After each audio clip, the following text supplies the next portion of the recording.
Social media যুগে এখন আমরা প্রত্যেকেই আপডেট। সমস্ত রকমের খবর আমাদের হাতের কাছে। তো সেটা ভালো খবর যদি আমরা নিয়ে থাকি তো খুবই ভালো, খারাপটা না নিলেই হলো। এটা আমরা এখন জানি যে আজকে 29শে মার্চ, আর আজকেই স্যাটার্ন মানে শনি গ্রহ কুম্ভ রাশি থেকে রাশি চেঞ্জ করছে, তার অবস্থান চেঞ্জ করছে। এই নিয়ে অনেকেই ভীত। আমি নিজেই একজন মীন রাশির জাতিকা, তো সেক্ষেত্রে আমার রাশির ওপরেও সেটা আসছে, মানে আসছে মেষ, ধনু, সিংহ এবং মীন, এইগুলোর ওপরে চলছে এখন আমাদের সাড়ে।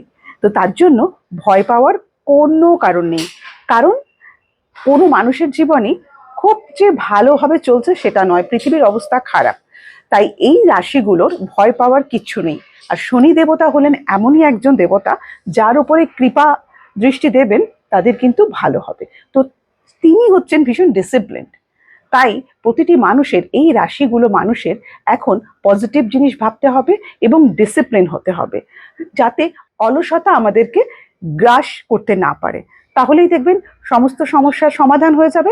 অলওয়েজ পজিটিভ জিনিস চিন্তা করতে হবে, তাই একদম ভয় পাবেন না।